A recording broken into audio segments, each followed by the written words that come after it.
ನಾವಿಬ್ರನ್ನ ಗಮನಿಸಿ ಸಿಕ್ಕಾಪಟ್ಟೆ ಸಂಕೋಚದಲ್ಲಿ ಇರ್ತಾರೆ. ಏನ್ ಸಂಕೋಚದಲ್ಲಿ ಇರ್ತೀನಿ ಹೌದಾ, ಇಲ್ವಾ? ಸುಮ್ಮನೆ ನೀವು ಒಳ್ಳೆ ಮಾಡೋದು ಪ್ರತಿ ಸಲ ಒಂದಾದ್ರು ನೀವು ಒಟ್ಟಲ್ಲಿ ರೀಲ್ ಮಾಡ್ಬೇಕಾ ಹೇಳಿ ಆಯ್ತು. ಇಲ್ಲ ನನ್ಗೆ ಗೊತ್ತಾಯ್ತು. ಇಲ್ಲ ನಿಮ್ಗ ಇಲ್ಲ, ಇವ್ರು ಸ್ವಲ್ಪ ಏನಾದ್ರು ಒಂದು ಲವ್ ವಿಚಾರನೋ ಹುಡುಗಿ ವಿಚಾರನೋ ಅವ್ರಿಗಿದ್ರೆ ಏನೋ ರೊಮ್ಯಾಂಟಿಕ್ ಅಂತ ಬಂದಾಗ ಇವ್ರು ಒಳ್ಳೆ ನೋಡಿ ನೋಡಿ ಅಲ್ಲ ಗರ್ಲ್ ಫ್ರೆಂಡ್ ಇದಾರಲ್ಲ ಅಂತ ನಾನು ರೊಮ್ಯಾಂಟಿಕ್ ಅಂತ ಬಂದಾಗ ಸ್ವಲ್ಪ ಸಂಕೋಚದಲ್ಲಿ ಇರ್ತಾರ ಅಂತ ನಮ್ಗೆ ಅನ್ಸಿರೋದು. ಸೊ ಹೇಗೆ ಈ ಒಂದು ಡ್ಯೂಟ್ ಸಾಂಗ್ ಎಲ್ಲ ಬಂದಿದೆ ಅಲ್ವಾ, ಹೇಗಿರ್ತಾರೆ ಅವರು, ಹೇಗೆ ಪರ್ಫಾರ್ಮ್ ಮಾಡ್ತಾರೆ, ತುಂಬಾ ಸಂಕೋಚದಲ್ಲಿ ಇರ್ತಾರ ಇಲ್ವಾ? ತುಂಬಾ ಪ್ರೊಫೆಷನಲ್ ಆಗಿದ್ರು, ಅಂದ್ರೆ ಸಂಕೋಚ ತರ ಆತರ ಇದೆಲ್ಲ. ಅಂದ್ರೆ ಫಸ್ಟ್ ಟೈಮ್ ನನ್ಗೂ ಕೂಡ ಈ ತರ ಸಾಂಗ್ ಪರ್ಫಾರ್ಮ್ ಮಾಡಿದ್ದು. ಏನ್ ಹೇಳ್ತಾರೆ, ನನ್ಗೂ ಸ್ವಲ್ಪ ಲೈಕ್ ಒಂದ್ ಕಂಫರ್ಟ್ ಝೋನ್ ಇಂದ ಹೊರಗೆ ಬಂದು ಮಾಡಿದಲ್ಲ. ಸೊ ನಾನೇ ನನ್ನ ತಲೆಯಲ್ಲಿ ಅಜು ಹಿಂಗ ಅಂತಿದ್ದೆ. ಸೊ ಬಟ್ ಅವರು ಏನ್ ಆತರ ಸಂಕೋಚ ಶೈ ತರ ಏನಿದ್ದಿಲ್ಲ, ವೆರಿ ಪ್ರೊಫೆಷನಲ್.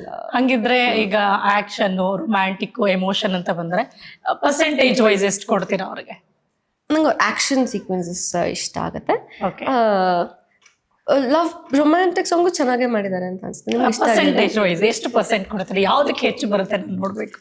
ಅಂದ್ರೆ ನಂಗೆ ಅವ್ರದ್ದು ರಫ್ ಅಂಡ್ ಟಫ್ ಆಗಿ ಇದಾಗುವಾಗ ತುಂಬಾ ನ್ಯಾಚುರಲ್ ಆಗಿ ಜಾಸ್ತಿ ಇಷ್ಟ ಆಗುತ್ತೆ. ಐ ಥಿಂಕ್ ನೆಕ್ಕೆ ರೊಮ್ಯಾಂಟಿಕ್ ಇದನ್ನ ಸೆಕೆಂಡ್ ಇದು ಮಾಡ್ತೀನಿ. ಓಕೆ, ಫಸ್ಟ್ ಈ ತರನೇ ಇಷ್ಟ. ಈ ತರನೇ ಇಷ್ಟ ಆಗ್ತಾರೆ. ಓಕೆ, ಪೊಲೀಸ್ ಇದೆಲ್ಲ ಅಡ್ಡಾಡಾಗಿ ಕಾಣಿಸ್ಕೊಳ್ಬೇಕು. ಅಂದ್ರೆ ಹಿ ಲುಕ್ಸ್ ವೆರಿ ಸ್ಟ್ರಾಂಗ್ ಇನ್ ಯಾವಾಗ್ಲೂ ಅಷ್ಟೇ ಒಂದು ಪೊಲೀಸ್ ಆಫೀಸರ್ ಆಗಿ ತೋರಿಸಿದಾರೆ ಅಂದ್ರೆ ಅವ್ರದ್ದು ಹೈಟ್, ಪರ್ಸನಾಲಿಟಿ, ಅವ್ರ ಫಿಟ್ನೆಸ್ ಎಲ್ಲ ಮ್ಯಾಟರ್ ಆಗುತ್ತೆ. ಇವ್ರಿಗೆ ಅದು ಸ್ವಲ್ಪ ಪ್ಲಸ್ ಆಯ್ತು ಅಂತ ಅನ್ಸುತ್ತೆ. ಹುಡುಗಿರಿಗೆ ಅದೇ ಕಷ್ಟ, ಅವ್ರ height match apple box ಹಾಕ್ಬೇಕಲ್ಲ.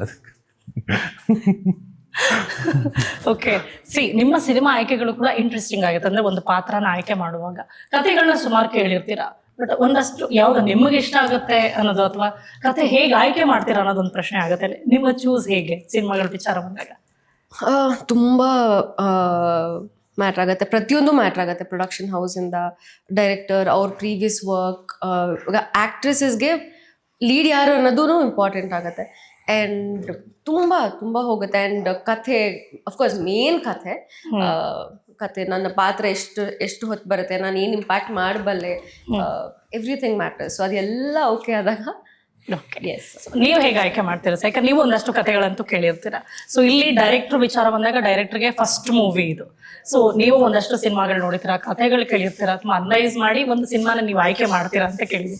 So ಈ ಸಿನಿಮಾ ನೀವು ಒಪ್ಕೊಳ್ಳೋದಕ್ಕೆ ಮೇನ್ ರೀಸನ್ ಏನು? ಹಾಗೆ ಎಷ್ಟು ಕಾನ್ಫಿಡೆಂಟ್ ನಿಮ್ಗೆ ಒಬ್ಬ ಡೈರೆಕ್ಟರ್ ಮೇಲೆ? ಇಲ್ಲ, ಕತೆ ಆಕ್ಚುಲಿ ಅವ್ರು ಹೇಳಿದಂಗೆ ಫಸ್ಟ್ ಸ್ಕ್ರಿಪ್ಟ್ ನೋಡ್ತೀವಿ ನಾವು. ಸ್ಕ್ರಿಪ್ಟ್ ನೋಡಿ ಆ ಕತೆ ನಮಗೆ ಫ್ರೆಶ್ ಅನ್ಸಿದ್ರೆ ಅಥವಾ ಹೊಸ್ತಾನ ಏನಾರು ಕಾಣಿಸಿದ್ರೆ ಫಸ್ಟ್ ಅದನ್ನು ಓಕೆ ಮಾಡ್ತೀವಿ. ಅದಾದ ನಂತರ ಈಗ ನಮ್ಮ ನಿರ್ದೇಶಕರು ಹೊಸಬ್ರಾಗಿರೋದ್ರಿಂದ ಅದು ಕೆಲವ್ರದ್ದು ಹೆಂಗಿರುತ್ತೆ ಅಂದರೆ ಕತೆ ಹೇಳೋ ರೀತಿನೇ ಬೇರೆ ಇರುತ್ತೆ, ಜೊತೆಗೆ ಎಕ್ಸಿಕ್ಯೂಷನ್ ಬೇರೆ ಮಾಡ್ತಾರೆ ಕೆಲವರು. ಸೊ ಅದು ಮೇಜರ್ ಹೊಡೆಯುತ್ತೆ. ಕೆಲವು ಕತೆ ಸಿನಿಮಾಗಳಲ್ಲಿ ಫೇಲ್ಯೂರ್, ಕತೆಗಳು ಚೆನ್ನಾಗಿದ್ದು ಅಲ್ಲಿ ಎಕ್ಸಿಕ್ಯೂಷನ್ ತಪ್ಪಾದಾಗ ತುಂಬ ಚೆನ್ನಾಗಿರೋ ಕತೆಗಳು ಅಲ್ಲಿ ಎಕ್ಸಿಕ್ಯೂಟ್ ಆಗದಿರೋದು ಆ ಥರ ರೀತಿಗಳಾಗಿರುತ್ತೆ. ಸೊ ಅದಕ್ಕೆ ಇವರು ನಮ್ಮದು ರಘು ಅವ್ರು ಬಂದು ಆ್ಯಕ್ಚುಲಿ ಒಂದು ಶಾರ್ಟ್ ಫಿಲ್ಮ್ ಬೆಲ್ ಅಂತ ಒಂದು ಸಿನಿಮಾ ಅದರಲ್ಲಿ ಅವ್ರು ಅದು ನೋಡಿ ಅದಕ್ಕೆಲ್ಲ ಅವಾರ್ಡ್ ಬಂದರೆ ನಮಗೂ ಅನಿಸ್ರಿ ಈಸ್ ಕೇಪಬಲ್ ಮಾಡ್ತಾರೆ ಇವರು ಅಂತ. ಜೊತೆಗೆ ನಮ್ಮ ಪ್ರೊಡ್ಯೂಸರ್ಸ್ಗೂ ಅದೊಂದು ನಂಬಿಕೆ ಇತ್ತು. ಸೊ ಅದಾದ ನಂತರ ಕಥೆನೂ ಚೆನ್ನಾಗಿದ್ದರಿಂದ ಸೊ ನೋಡೋಣ ಲೆಟ್ಸ್ ಗೋ ವಿತ್ ದಿಸ್ ಅಂದ್ರೆ ಲೀಲಾಜ್ ಎಲ್ಲ ಆರಾಮಾಗಿ ಮಾಡ್ಕೊಂಡ್ಬಂದ್ರಲ್ಲ. ಸೊ ಅವಾಗ ಬೀಜ ಎಲ್ಲ ಸಿಕ್ಕಾಪಟ್ಟೆ ಜೋರಾಗಿದೆ, ಚೆನ್ನಾಗಿ ಅನಿಸ್ತಾ ಇದೆ. ತುಂಬಾ ಚೆನ್ನಾಗಿ ಬ್ಯಾಕ್ಗ್ರೌಂಡ್ ಮ್ಯೂಸಿಕ್ ಅಂತೂ ಸಿಕ್ಕಾಪಟ್ಟೆ. ಹೌದು. ಸೊ ಈ ಕಡೆ ಜೂಡಾ ಸ್ಯಾಂಡಿ ಅವ್ರ ಹಾಡುಗಳೆಲ್ಲ ಕೇಳೋ ಮ್ಯೂಸಿಕ್ ಚೆನ್ನಾಗಿ ಅನ್ಸುತ್ತೆ. ಈಗ ನೀವು ಆಕ್ಷನ್ ಟೀಸರ್ನ ದರ್ಶನ್ ಸರ್ ಬರ್ಡೇ ದಿನ ರಿಲೀಸ್ ಮಾಡ್ತಾ ಇದ್ದೀರಾ? ಸೇಮ್ ಡೇ ಅವತ್ತೇ ಬಿಡೋಣ ಅಂತ ಪ್ಲಾನಿಂಗ್ಸ್ ನಡೀತಾ ಇದೆ, ನೋಡುವ. ಏನದು ನೀವ್ ಅನ್ಕೊಂಡಿದ್ದ ಅಥವಾ ಹೇಗೆ? ಇಲ್ಲ, ಅಚಾನಕ್ ಇದೆಲ್ಲ ಕೋಇನ್ಸಿಡೆನ್ಸ್ ಆಗ್ತದೆ. ಈ ತಿಂಗಳು ನಾನು ಫೆಬ್ರವರಿ ಬಂದ ಆಕ್ಚುಲಿ ಇರ್ಲಿಲ್ಲ ಪ್ಲಾನ್. ಓಕೆ, ಸಡನ್ ಆಗಿ ಎಲ್ಲ ಕೋಇನ್ಸಿಡೆನ್ಸ್ ಮಾಡ್ಕೊಂಡು. ಬಟ್ ಒಂದ್ ಕಡೆ ಖುಷಿ ಇದೆ ನಿಮ್ಗೆ ಈ ಸಲ ಒಂದ್ ಸ್ವಲ್ಪ ಕಮ್ಮಿನೇ ಖುಷಿ ಅಲ್ಲ. ಅಂದ್ರೆ ಆ ದಿನ ಮಾಡ್ತಾ ಇದೀವಿ ನಿಮ್ಮ ಸಿನಿಮಾನ, ಆ ದಿನದಲ್ಲಿ ಟ್ರೈಲರ್ ರಿಲೀಸ್ ಆಗ್ತಿದೆ ಬರ್ಡೇ ದಿನ. ಆದ್ರೆ ಅದೊಂದು ಖುಷಿ ಇದೆ, but not so missing so much. Okay, so ಈಗ ನೋಡಿ ಹಯಗ್ರೀವ. ಸೊ ನಿಮ್ಮ ಸ್ಟೈಲಲ್ಲಿ ಈಗ ಹಯಗ್ರೀವ ಅಂತ ತಕ್ಷಣ ಏನ್ ಹೇಳ್ತೀರಾ ನೀವು? ಬಿಕಾಸ್ ಸರ್ ಹೇಳಿದ್ರು ಅವ್ರದ್ದೇ ಆದಂತ ನೀವು ಹೇಳ್ಬಿಡಿ ಸರ್. ಏನು ನನ್ನ ಸ್ಟೈಲಲ್ಲಿ ನಾನು ಇವ್ರು ಕೇಳಿದೆ ಹಯಗ್ರೀವ ಅಂತ ತಕ್ಷಣ ಅವ್ರು ಹೇಳಿದ್ರು ಏನು ಅಂತ. ಸೊ ಹಯಗ್ರೀವ ಅಂದ್ರೆ ನೀವೇನ್ ಹೇಳ್ತೀರಾ? ಕತೆ ಏನು ಎತ್ತ ಅಂತ ಕೇಳ್ತಾ ಇರೋದು. ಅದೇ ಹೇಳಿದ್ನಲ್ಲ ತುಂಬಾ ಕಷ್ಟ. ನೀವು ಹಂಗಲ್ಲ ನೀವು ಹಂಗ್ ಸಡನ್ ಆಗಿ ಕೇಳ್ಬಿಟ್ರೆ ಬಯಾಟ್ ಮಾಡಿರೋದಲ್ಲ ಎಷ್ಟಕ್ಕೆ ಅಂತ ರೆಡಿ ಆಗಿರ್ತಾರೆ. ಈಗ ನಿನ್ನೆಯಿಂದ ಸ್ವಲ್ಪ ಇವತ್ತಿಗೆ ಅಪ್ಡೇಟ್ ಆಗಿದ್ದಾರೆ, ಯಾಕಂದ್ರೆ ನಾನು ಮಾತಾಡಿದ್ರೆ ಕೇಳಿಸ್ಕೊಂಡಿರಲ್ಲ ಅಂತ ಯಾರು ಮಾಡ್ಕೊಳ್ಳೋದಲ್ಲ. ಇವತ್ತು ಸ್ವಲ್ಪ ಅದೇ ಅಬ್ಸರ್ವ್ ಮಾಡ್ತಾರೆ, ಪರವಾಗಿಲ್ಲ ಹೊಸ ಹೊಸ ಲೈನ್ಗಳು ಆಡ್ ಆಗಿದೆ ಅಂತ. ಓಕೆ, ಸಿನಿಮಾದಲ್ಲಿ ಏನೇನಿದೆ? ಸಿನಿಮಾದಲ್ಲಿ ಏನೇನಿದೆ ಯಾಕೆ ಅಂತಂದ್ರೆ ಈಗ ಆಡಿಯನ್ಸ್ಗೆ ವಾಟ್ ಸ್ಪೆಷಲ್? ಓಕೆ, ನಾ ಡೈರೆಕ್ಟ್ ಆಗಿ ಹೇಳ್ತೀನಿ. ಈಗ ಆಡಿಯನ್ಸ್ಗೆ ಏನ್ ಸ್ಪೆಷಲ್ ಇದೆ? ಈಗ ಬೇರೆ ಸಿನಿಮಾಗಿಂತ ಹಯಗ್ರೀವ ಅಂದಾಗ ಇಟ್ ಮಸ್ಟ್ ಬಿ ಡಿಫ್ರೆಂಟ್ ನಿಮಗೆ ಪರ್ಸನಲಿ. ಸೊ ಹಾಗಾಗಿ ಆಡಿಯನ್ಸ್ಗೆ ಏನ್ ಸ್ಪೆಷಲ್ ಕೊಡ್ತಾ ಇದ್ದಾರೆ? ಡಿಫ್ರೆಂಟ್ ಅದೇ ನಂಗೆ story line it is different. Regular cop ಕಳ್ಳ ಸ್ಟೋರಿ ಅಲ್ಲ ಇದು. ಟಾಪ್ ಕಳ್ಳ ಸ್ಟೋರಿ ಟಾಪ್ ಕಳ್ಳ ಚೆನ್ನಾಗಿದೆ. ಸ್ಟೋರಿ ರೆಗ್ಯುಲರ್ ಸ್ಟೋರಿ ಅಲ್ಲ. ಅವ್ರು ಹೇಳಿದಾಗೆ ಒಂದು ಬ್ಲೆಂಡ್ ಆಫ್ ಒಂದು ಐಡಿಯಾ, ಮೈಥಾಲಜಿಯಲ್ಲಿ ಬರೋ ಒಂದು ಐಡಿಯಾ ಚೂರು ಬ್ಲೆಂಡ್ ಮಾಡಿದ್ದಾರೆ. ಅಂಡ್ ಜೆನ್ಜಿ ಅಥವಾ ಕಾಲೇಜ್ ಆಡಿಯನ್ಸ್ ಎಲ್ಲ ಇಷ್ಟಪಡೋ ಹಾಗೆ ಒಂದು ಲವ್ ಸ್ಟೋರಿ ಇದೆ, ಅಂಡ್ ಕಾಮಿಡಿ ಇದೆ, ತುಂಬಾ ಜನ ಒಳ್ಳೊಳ್ಳೆ ಆಕ್ಟರ್ಸ್ ಇದ್ದಾರೆ. ಅಂಡ್ ಅಫ್ಕೋರ್ಸ್ ಅವರ ಮೇನ್ ಕ್ರೈಮ್ ಥ್ರಿಲ್ಲರ್ ಒಂದು ಸ್ಟೋರಿ, ವೆರಿ ಸಸ್ಪೆನ್ಸ್ ಆಗಿ ಹೋಗುವಂಥ ವೆರಿ ಗ್ರಿಪ್ಪಿಂಗ್ ಸ್ಟೋರಿ ಇದೆ. So yeah, that is Hayagriva sir. Okay, answer ಹೇಳಿದ್ದಾರೆ.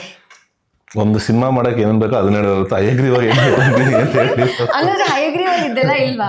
ಹಯಗ್ರೀವಲ್ ಇದೆ. ಅವ್ರು ಕೇಳಿದ್ದು ಹಯಗ್ರೀವ ಕಂಟೆಂಟ್ ಏನು ಅಂತ ಕೇಳಿದ್ರೆ, ಸಿನಿಮಾಗೆ ಆರ್ಟಿಸ್ಟ್ ಇದ್ದಾರೆ, ಲವ್ ಇದೆ, ಮ್ಯೂಸಿಕ್ ಇದೆ, ಎಲ್ಲ ಸಿನಿಮಾ ಬೇಕಾಗಿದೆ. ಹಯಗ್ರೀವ ಅಂತ ಹೇಳಿ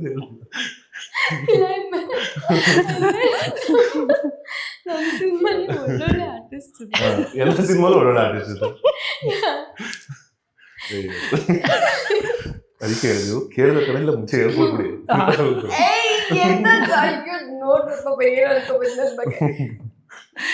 ಓಕೆ, ಸರ್ ಈ ಸಿನಿಮಾದಲ್ಲಿ ಒಂದು ಏನ್ ಅನ್ಸುತ್ತೆ ಅಂದ್ರೆ, ಹೇಗೆ ಇವಾಗ ಹೇಳಿದ್ರಲ್ಲ ಮೈಥಾಲಜಿ ಚೇಂಜ್ ಮಾಡ್ತಾ ಇದ್ದಾರೆ. ಎಷ್ಟು ಡೀಸೆಂಟ್ ಆಗಿ ಹೇಳ್ತಾ ಇದ್ದೀನಿ ನಾನು. ಅದನ್ನೇ ಹೇಳಿದೀವ ಮೇಡಮ್, ನೀವು ಕೇಳಿದೇನೋ ಹಯಗ್ರೀವ ಅಂದ್ರೆ ಏನು ನಿಮ್ಮ ಪ್ರಕಾರ? ಆಲ್ರೆಡಿ. ಆಮೇಲೆ ಸಸ್ಪೆನ್ಸ್ ಥ್ರಿಲ್ಲರ್ ಅಲ್ಲ, ಅದನ್ನ ಎಳೆ ಬಿಟ್ಕೊಟ್ಬಿಟ್ರೆ ಅವರು ಎಲ್ಲ ಇಂಟರ್ವ್ಯೂ ಕೂತ್ರೆ ಮೇಡಮ್ ಇದು ಹೇಳ್ಬಿಡಿ, ಇದು ಹೇಳ್ಬಿಡಿ, ಇದು ಅಂತ ಹೇಳ್ತಾರೆ. ಮತ್ತೆಂತ ಹೇಳಕ್ಕಾಗತ್ತೆ? ಇರೋ ಒಂದ್ಲೇ ಆಲ್ರೆಡಿ. ಈಗ ಡೈರೆಕ್ಟರ್ ಇಲ್ಲ ಹೇಳಿ, ಏನ್ ಹೇಳ್ತಾರೆ? ಅದೇ ಒಳ್ಳೆ ಆರ್ಟಿಸ್ಟ್ ಇದ್ದಾರೆ, ಮ್ಯೂಸಿಕ್ ಇದೆ, 2 ರೊಮ್ಯಾಂಟಿಕ್ ಸಾಂಗ್ ಇದೆ, ಒಂದು ಫೈಟ್ ಇದೆ, ಜನರಿಗೆ ಒಳ್ಳೆ ಎಂಟರ್ಟೈನ್ಮೆಂಟ್ ಇದೆ. ಸಿನಿಮಾ ಮೇಲೆ ಎಂಟರ್ಟೈನ್ ಕೊಡಕ್ಕೆ ಮಾಡಿದ್ರು. ಹಯಗ್ರೀವ ಅದರಲ್ಲಿ ಕಂಟೆಂಟ್ ಏನಂತ ಕೇಳಿದ್ರು. ಕಂಟೆಂಟ್ ಅದು ಬಿಟ್ಕೊಡಕ್ ಎಲ್ಲ ಯೂಶಲಿ ಇಂಟ್ರೊಡಕ್ಷನ್ ಸಾಂಗ್ ನ ಫಸ್ಟ್ ಬಿಡ್ತಾರೆ ಒಬ್ಬ ಹೀರೋ ಅಂತ ಬಂದಾಗ. ಬಟ್ ನಿಮ್ಮ ಹಯಗ್ರೀವ ಸಿನಿಮಾ ಬಂದಾಗ ಇಂಟ್ರೊಡಕ್ಷನ್ ಸಾಂಗ್ ಇನ್ನ ಬಂದಿಲ್ಲ, ಇದೆಯಾ? ಹೈಡ್ ಮಾಡಿದಿರಾ ಸದ್ಯಕ್ಕೆ? ಹೌದು, ಖಂಡಿತ ಇದೆ. ಅದನ್ನ ಸಿನಿಮಾದಲ್ಲೇ ಇದು ಮಾಡೋಣ ಅಂತ ಪ್ಲಾನ್ ಮಾಡಿದ್ದಾರೆ. ಸೊ ಅದಕ್ಕೆ ಫಸ್ಟ್ ನಮ್ದು ಮತ್ತೆ ಇವ್ರ ಕಾಂಬೋದ ಒಂದು ಸಾಂಗ್ ಬಿಡೋಣ ಅಂದ್ಬಿಟ್ಟು ಪ್ಲಾನ್ ಮಾಡ್ಬಿಟ್ಟಿದ್ವಿ, ವಿಡಿಯೋ ಸಾಂಗ್. ಓಕೆ, ಒಂದು ಕಾಪಿ ಇನ್ನೊಂದ್ ಕಡೆ ದಾಡಿ ಅಂದಾಗ್ಲೇ ನಮ್ಗೊಂದು ಗೆಸ್ ಬಂತು, ಮೇ ಬಿ 2 ಶೇಡ್ ಇರ್ಬೋದು. ಯಾಕಂದ್ರೆ ಗೆಟಪ್ ಎಲ್ಲ ನೋಡಿದ್ರೆ ಕೆಲವು ನೋಡಿದಾಗ ಹೇಳ್ತಿದ್ರಂತ, ಈಗ ಕಾಪ್ಸ್ಗೆ ದಾಡಿ ಬಿಡಲ್ಲ, ಗಡ್ಡ ಬಿಡಲ್ಲ ಅಂತ. ಬಟ್ ಅದ್ರ ಕಥೆನೇ ಬೇರೆ ಇರೋದ್ರಿಂದ ಅದಕ್ಕೇನೆ ಹಿಂಗಿರೋದು ಕ್ಯಾರೆಕ್ಟರ್ ಅಷ್ಟೇ. ಓಕೆ, 27ಕ್ಕೆ ನೋಡಿ ಗೊತ್ತಾಗತ್ತೆ ಅಂತ ಹೇಳ್ತೀರಾ? ನೋಡಿ, ನೀವು ಇವ್ರ ಹತ್ರ ಜಾಸ್ತಿ ಬಾಯ್ ಬಿಡಿಸ್ಬೇಕು. ಹೇಳ್ತಾರೆ, ಹೇಳಿದ್ರು, ಆಕ್ಚುಲ್ ಆಗಿ ಹೇಳಿದ್ರು. ಬನ್ನಿ ಹಂಗಾರೆ ಹೋಗ್ಬಿಡಿ, ನಾನೇ ಮಾತಾಡ್ತೀನಿ.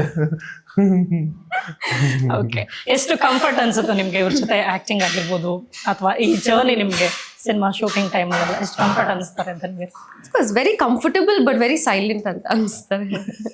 ತುಂಬಾ ಸೈಲೆಂಟ್ ಅನಿಸ್ತಾರೆ. ಮಾತಾಡ್ಸಿ ಅಂದ್ರೆ ಎಷ್ಟಂತ ನಾನೇ ಮಾಡಕ್ಕಾಗತ್ತಲ್ಲ, ತುಂಬಾ ಸೈಲೆಂಟ್ ಇದ್ದಾರೆ. ನೀವು ಹಾಗೇನಾ ಅಥವಾ ಇವ್ರ ಜೊತೆಗೆ ಹಾಗೇನಾ? ಯೂಸ್ಲಿ ನಾನು ಜಾಸ್ತಿ ಇವ್ರ ಜೊತೆ ಅಂತಲ್ಲ, ಯೂಸ್ಲಿ ನಾನು ಇದಾರೆ ಸ್ವಲ್ಪ ರಿಸರ್ವ್ಡ್ ಆಗಿರ್ತೀನಿ. ಬಟ್ ಹಂಗಂತ ಏನಿಲ್ಲ, ಮಾತಾಡ್ತೀನಿ. ಎಲ್ಲಿ ಮಾತಾಡ್ಬೇಕು, ಎಷ್ಟು ಮಾತಾಡ್ಬೇಕು ಅಷ್ಟು ಲಿಮಿಟ್ ಅಲ್ಲಿ ಇರ್ತಾರೆ ಅಂತ. ಓಕೆ, ಸೊ ಈಗ ಆಕ್ಷನ್ ಮೂವೀಸ್ ಅಂತ ಬಂದಾಗ ನೋಡಿ, ಹೀರೋಯಿನ್ಗೆ ಸ್ವಲ್ಪ ಸ್ಪೇಸ್ ಕಮ್ಮಿ ಆದಂಗೆ ಅನ್ಸುತ್ತೆ. ಬಟ್ ನಿಮ್ ಜರ್ನಿ ಹೇಗಿದೆ ಸಿನಿಮಾದಲ್ಲಿ? ಸ್ಪೇಸ್ ಚೆನ್ನಾಗಿದೆಯಾ ಅಥವಾ ಹೇಗೆ? ಅಂದ್ರೆ main story line of course thriller ನಡೀತಾ ಇರುತ್ತೆ. ಬಟ್ ಹಂಗಂತ ತುಂಬಾ ಲಿಮಿಟೆಡ್ ಟೈಮ್ಗೆ ಬರ್ತೀನಿ ಅಂತಾನೂ ಅಲ್ಲ. ಸೊ ದಿಸ್ ಗುಡ್ ಸ್ಪೇಸ್ ಅಂತ ಹೇಳ್ಬೋದು. ಒಂದು ಕಾಲೇಜ್ ಸ್ಟೋರಿ ಕೂಡ ಬರುತ್ತೆ. ಸೊ ದಿಸ್ ಅಂಡ್ ಈ ಐಶ್ವರ್ಯ ಅನ್ನೋ ಕ್ಯಾರೆಕ್ಟರ್ ಮೇಲೇನೆ ಕ್ಲೈಮ್ಯಾಕ್ಸ್ ಕೂಡ ಎಂಡ್ ಆಗುತ್ತೆ. So this good screen space. Okay, so ನಿಮ್ಗೆ ಯಾವ ತರ ಸಿನಿಮಾಗಳನ್ನ ಇಷ್ಟಪಡ್ತೀರಾ ಸರ್? ತುಂಬಾ ನನಗೆ ಈ ತರ ಸಿನಿಮಾಗಳು ಇಷ್ಟ ಆಗುತ್ತೆ, ನಾನು ಆಕ್ಟ್ ಮಾಡಿದ್ರೆ ಇಂಥದ್ದೊಂದು ಸಿನಿಮಾ ನಾನು ಮಾಡ್ಬೇಕು ಅಂತ ನೀವು ಅನ್ಕೊಂಡಿದ್ರೆ ಯಾವ ತರ? ನಂಗೆ ಡಿಪೆಂಡ್ಸ್ ಆನ್ ಸ್ಕ್ರಿಪ್ಟ್ ಮೇಡಮ್. ಸುಮಾರು ಸಿನಿಮಾಗಳಿದೆ, ಆಗಿಂದ ನೋಡೋದು ಸುಮಾರು ಸಿನಿಮಾ. ಜೊತೆಗೆ ನನ್ನ ಮೇನ್ ಇರೋದು ಒಂದು ಪೌರಾಣಿಕ ಮಾಡೋಕೆ ನಂಗೆ ಭಾರಿ ಆಸೆ ಇದೆ. ಆಗಿಂದ ಮೈಥಾಲಜಿಕಲ್ ಅಥವಾ ಹಿಸ್ಟಾರಿಕಲ್ ಕ್ಯಾರೆಕ್ಟರ್ ಮಾಡೋದು ತುಂಬ ಆಸೆ. ಆ ಥರ ಆಸೆ. ಸೊ ಇದರಲ್ಲಿ ಸ್ವಲ್ಪ ಮೈಥಾಲಜಿ ಅಂದ್ರೆ ಕಂಪ್ಲೀಟ್ ಮೈಥಾಲಜಿ ನಾವು ಇದನ್ನ ತಗೊಂಡ್ ಇಲ್ಲಿ ಮಾಡಿಲ್ಲ, ಅದ್ರಲ್ಲಿರೋ ಒಂದು ಅಂಶನ ಈಗಿನ ಕಮರ್ಷಿಯಲ್ ಇದಕ್ಕೆ ಇದು ಮಾಡಿದ್ವಿ ಅಷ್ಟೇ. ಸೊ ಹಯಗ್ರೀವ ಮೈಥಾಲಜಿ ಅಂತ ಕಂಪ್ಲೀಟ್ ಆ ಮೈಥಾಲಜಿ ಕಾನ್ಸೆಪ್ಟ್ ಒಂದು ಇಲ್ಲಿ ಮಾಡ್ತಾ ಇದೀನಿ, ಅದ್ರಲ್ಲಿರೋ ಯಾವುದೋ ಒಂದು ಅಂಶನ ಅದಕ್ಕೆ ಇಲ್ಲಿಗೆ ಯಾವ ತರ ಬ್ಲೆಂಡ್ ಮಾಡೋದು ಅದನ್ನ ಮಾಡಿದ್ದಾರೆ ಅಷ್ಟೇ. ಓಕೆ. ಸೊ ಈಗ ಸಿನಿಮಾಗಳು ಎಷ್ಟೊಂದು ಬರ್ತಾ ಇದೆ ಅಲ್ವಾ, ಕೆಲವರು ಥಿಯೇಟರ್ಗೆ ಬರೋದೇ ಕಷ್ಟ ಆಗ್ಬಿಟ್ಟಿದೆ. ಸೊ ಅವ್ರನ್ನ ಕರ್ಕೊಂಡ್ ಬರ್ಬೇಕೀಗ, ಸಿನಿಮಾ ಬರ್ತಾ ಇದೆ ಬನ್ನಿ ಅಂತ ಹೇಳ್ಬೇಕು, ಸಿನಿಮಾ ಹಿಂಗಿದೆ ಅಂತ ಹೇಳ್ಬೇಕು, ಒಂದಷ್ಟು ಜನ ಸಿನಿಮಾ ಚೆನ್ನಾಗಿದೆ ಅಂತ ಹೇಳಿದ್ರೇನೆ ಅವ್ರು ಬರೋದು, ಹಿಂಗಿದೆ. ಸೊ ಈ ಸಿನಿಮಾನ ಜನ ಎಷ್ಟು ಚೆನ್ನಾಗಿ ಅದನ್ನ ರಿಸೀವ್ ಮಾಡ್ಬೋದು, ಹೇಗೆ ರಿಸೀವ್ ಮಾಡ್ಬೋದು, ಒಪ್ಕೊಳ್ತಾರೆ 100% ಈ ಸಿನಿಮಾ ಗೆಲ್ಲುತ್ತೆ ಅನ್ನೋಷ್ಟು ನಂಬಿಕೆ ಎಷ್ಟಿದೆ? ಇಲ್ಲ, ನಮ್ಮ ಕತೆ ಮೇಲೆ ಕಾನ್ಫಿಡೆನ್ಸ್ ಆಗಿರೋದ್ರಿಂದ ಹೊಸತನ ಇದೆ, ಹೊಸದಾಗಿ ಏನೋ ಒಂದು ಸರಿ, ಕತೆ ಮೇಲೆ ನಂಬಿಕೆ ಇದ್ದಾಗ, ಕಾನ್ಫಿಡೆಂಟ್ ಇದ್ದಾಗ ಸಿನಿಮಾ ಒಪ್ಕೊಂಡು ಸಿನಿಮಾ ಮಾಡ್ತಾರೆ. ಸೊ ಈಗ ಸಿನಿಮಾ ಆಗೋಗಿದೆ, ಈಗ ಸಿನಿಮಾನ ಜನಕ್ಕೆ ರೀಚ್ ಮಾಡಿಸ್ಬೇಕು ಅಂಡ್ ಒಪ್ಪಿಸ್ಬೇಕು ಹೇಗೆ ಅಂತ. ಅದನ್ನೇ ಯೂಶುವಲ್ ಇವಾಗ ಕಾಪ್ ಅಂದಿದ ತಕ್ಷಣ ಜನ ಅನ್ಕೊಳ್ಳೋದು ಯೂಶುವಲ್ ಮಾಮೂಲಿ ಅದೇ ಸ್ಟೋರಿ ರಿಪೀಟ್ ಸ್ಟೋರೀಸ್ ಇರುತ್ತೆ ಅಂತ. ಬಟ್ ಈ ಕಾಪ್ ಕ್ಯಾರೆಕ್ಟರ್ ಇದ್ರ ಬಂದು ನಮ್ಮ ಹಯಗ್ರೀವ ಆ ಥರದ್ದಲ್ಲ, ಬೇರೆನೇ ಇದೆ, ಬೇರೆ ಪ್ರಪಂಚ ತೋರ್ಸಕ್ ಕೊಟ್ಟಿದ್ವಿ, ಬೇರೆನೆ ಒಂದು ಮಾಫಿಯಾ ಹಿಂದೆ ಜನಗಳ ಸಮಾಜದಲ್ಲಿ ಹಿಂದೆ ಒಂದು ಮಾಫಿಯಾ ನಡೀತಾ ಇರುತ್ತೆ. ಸೊ ಆ ಮಾಫಿಯಾದ ಬಗ್ಗೆ ಜನಕ್ಕೆ ಗೊತ್ತಿರುತ್ತೆ ಬಟ್ ನೋಡಿರಲ್ಲ. ಸೊ ಅದ್ರದ್ದು ಒಂದನ್ನ ರಿವೀಲ್ ಮಾಡಕ್ ಹೊರಟಿದ್ವಿ ಕಥೆಯಿಂದ. ಓಕೆ. ಸೊ ಹಂಗಿದ್ರೆ ಸಿನಿಮಾ ನೋಡಿ ಇದು ಮೌತ್ ಪಬ್ಲಿಸಿಟಿನೇ ಆಗಬೇಕು, ಆದಾಗ್ಲೇನೆ ಸಿನಿಮಾ ಖಂಡಿತವಾಗ್ಲೂ ಗೆಲ್ಲುತ್ತೆ ಅನ್ನೋ ನಂಬಿಕೆ ಇದೆ. So as a person, as a hero ಹೇಗೆ ಅನ್ನಿಸ್ತಾರೆ ಧನ್ವೀರ್? ಹಯಗ್ರೀವ ಹೇಳಿಲ್ವಲ್ಲ, ಅದಕ್ಕೆ ಕೇಳ್ತಾ ಇದೀನಿ. ಕೇಳಿ. As a person very sweet ಅನ್ಸ್ತಾರೆ. 2 ಕಣ್ಣಿದೆ, ಒಂದು ಬಾಯಿ ಇದೆ, ಕೂದಲಿದೆ, ಹೆಡ್ಕಿವಿ ಇದೆ. No, he's a very sweet boy. Very silent, reserved and a sweet boy. Okay. ಇಷ್ಟ Very professional. ವೆರಿ ಅಂದ್ರೆ ಅಂದ್ರೆ ತುಂಬಾ ಪರ್ಸನಲ್ ಲೆವೆಲ್ ಅಲ್ಲಿ ನಾವು ಫ್ರೆಂಡ್ಶಿಪ್ ತರ ಅಂದ್ರೆ ಅಷ್ಟು ಮಾತಾಡಿಲ್ಲ, but is a very sweet boy. ಅಂದ್ರೆ very comfortable course. Okay. As a hero? As a hero of course ಚೆನ್ನಾಗಿ ಪ್ರಿಪೇರ್ ಆಗಿ ಹಾರ್ಡ್ ವರ್ಕ್ ಮಾಡಿ ಕಂಪ್ಲೀಟ್ಲಿ ಪ್ರಿಪೇರ್ಡ್ ಇರ್ತಾರೆ ಯಾವಾಗಲೂ. ಆ್ಯಂಡ್ ಈ ಸಿನಿಮಾ 6 packs ಎಲ್ಲ ಮಾಡಿದ್ದಾರೆ. His given his 100%. So 100 out of 100 as a hero. Okay.